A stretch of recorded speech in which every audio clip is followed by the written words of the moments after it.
नमस्कार। Plus one education channel पर आप सभी का स्वागत है।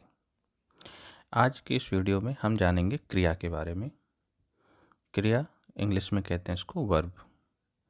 क्रिया की परिभाषा सबसे पहले देखेंगे।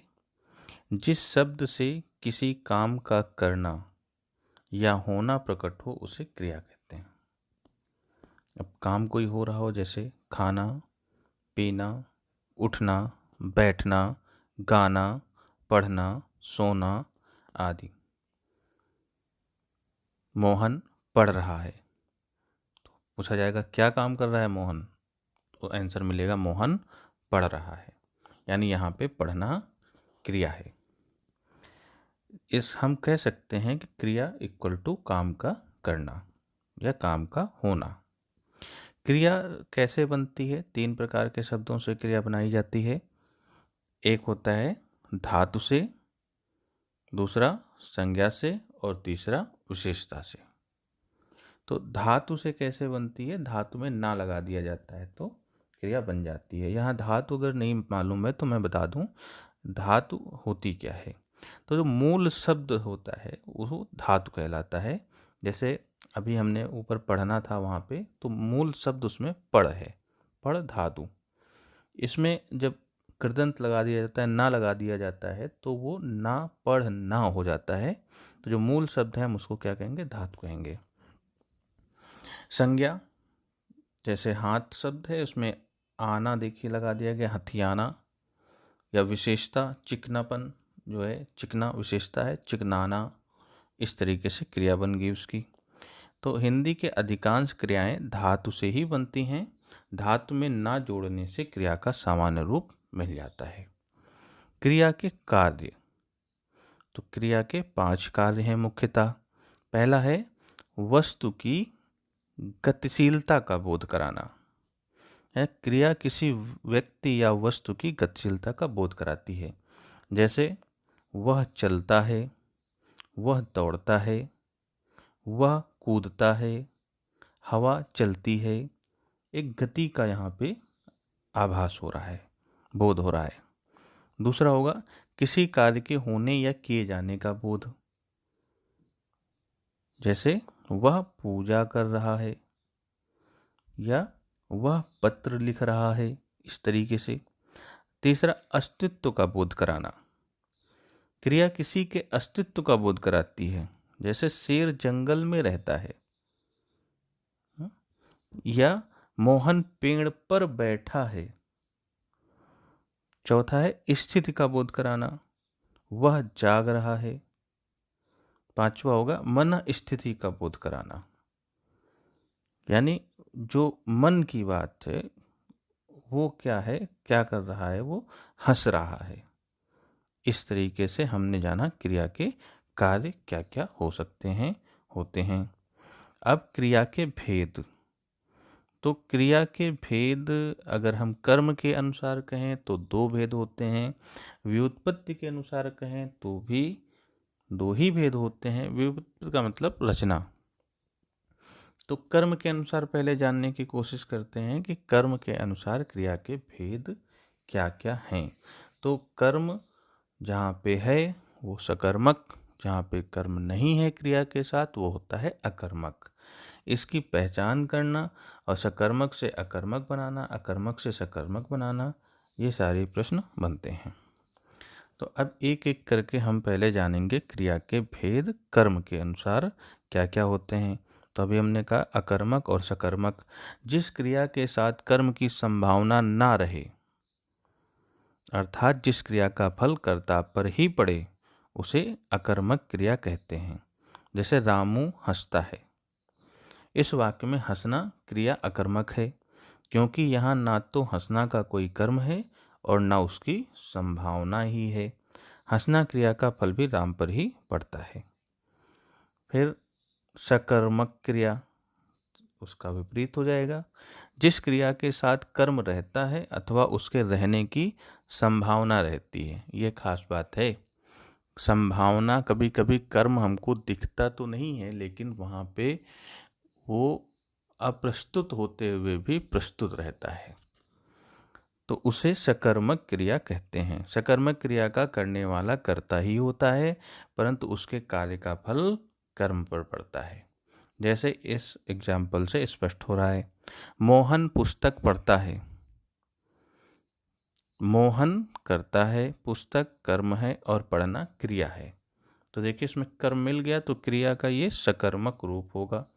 यहाँ पढ़ना क्रिया सकर्मक है, क्यों? क्योंकि उसका एक कर्म है पुस्तक। पुस्तक पढ़ने वाला मोहन है, परंतु उसकी क्रिया पढ़ना का फल पुस्तक पे पड़ रहा है, इसलिए हम इसको कहेंगे सकर्मक क्रिया। वह पीता है, दूसरा एग्जाम्पल है वह पीता है। तो एक नोट मैंने नीचे डाल दिया था, अभी इसको भी बात कर लेंगे, इसी से कर लेते हैं पहले। सकर्मक अकर्मक कैसे पहचाने, तो इसको आप ट्रिक भी कह सकते हो। नियम ही है, ट्रिक से ज़्यादा लोग प्रभावित हो जाते हैं।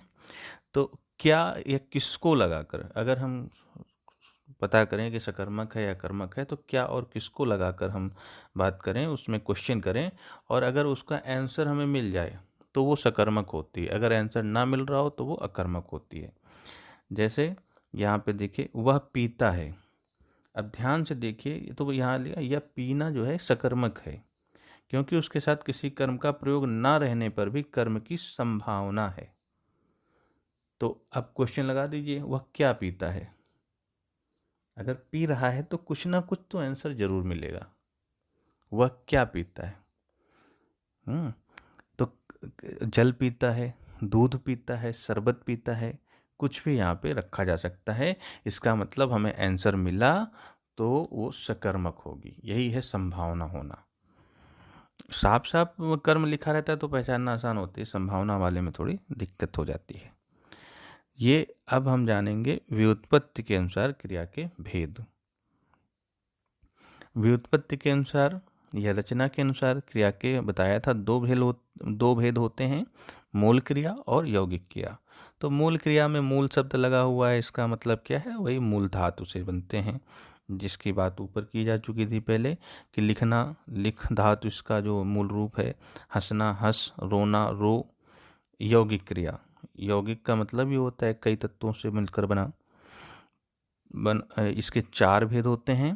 पहला है प्रेरणार्थक, इसका मतलब कर्ता क्रिया का स्वयं ना कर किसी से कराए या करवाए। प्रेरणा का मतलब मोटिवेशन से होता है, यानी खुद नहीं कर रहा है लेकिन करवा जरूर रहा है किसी से, तो वो प्रेरणार्थक चीज बन जाती है। एक एग्जाम्पल से समझते हैं, जैसे देखिए लिखा है बच्चा पुस्तक पढ़ता है, तो यहाँ पे कौन पुस्तक पढ़ रहा है, बच्चा ही पढ़ रहा है, यानी कर्ता ही यहाँ पे काम कर रहा है। लेकिन दूसरे में देखिए, गुरु बच्चे से पुस्तक पढ़ाता है, बच्चे से पुस्तक पढ़ाता है यानी काम करने वाला कोई दूसरा नजर आने लगा, तो ये प्रथम प्रेरणार्थक कहलाता है। अगर इसी का एक और एग्जाम्पल है, माँ बच्चे को गुरु से पुस्तक पढ़वाती है, तो ये बन जाता है द्वितीय प्रेरणार्थक क्रिया।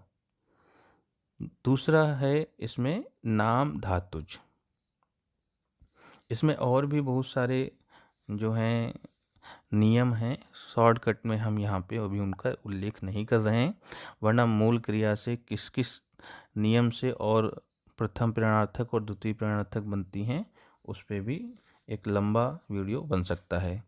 जैसे पढ़ना पढ़ाना, पढ़वाना, चलना चलाना, चलवाना, उड़ना उड़ाना, उड़वाना, या फिर ए ओ को छोड़ के जो द्विअक्षरीय धातुएं होती हैं उनसे भी बनती हैं बहुत सारी चीज़ें, तीन अक्षर वाले होते हैं उनसे भी बनती हैं, तो वो एक अलग विषय हो जाएगा। फिर यहाँ हम दूसरे पे आते हैं, नाम धातुज क्रिया। तो नाम धातुज क्रिया में क्या होता है, दूसरे प्रकार की यौगिक क्रियाएं मूलतः संज्ञा शब्दों से बनती हैं, जैसे हाथ से हथियाना, तो इनको हम नाम धातुज क्रिया कहते हैं। नाम धातुज क्रियाएं केवल नाम अथवा संज्ञा से ही नहीं बनती, इनके और भी रूप बन जाते हैं। फिर तीसरा है संयुक्त क्रिया। तो ये तीसरे प्रकार की यौगिक क्रियाएं हैं जो दो धातुओं के योग से बनती हैं, जैसे रो पढ़ना, है ना। आप यहाँ पे देखिए रो और पढ़ना, तो रो और पढ़ दो धातुओं का योग है। इसी तरह से एक हो जाए मार डालना, तो मार और डाल दो धातुएं हैं, ये दो दो धातुओं की क्रियाओं से इनकी रचना होती है और इसीलिए इनको संयुक्त क्रिया कहा जाता है। चौथा था अनुकरणात्मक क्रिया। अनुकरणात्मक क्रिया का मतलब होता है किसी वास्तविक या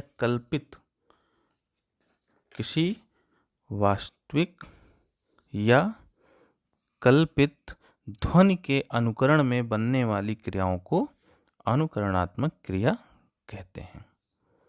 यहाँ ध्वनि की जगह ध्वनि होगा, ये टाइपिंग मिस्टेक है। जैसे खटखट, खटखट से बन गया खटखटाना, थप थप, थप थपाना।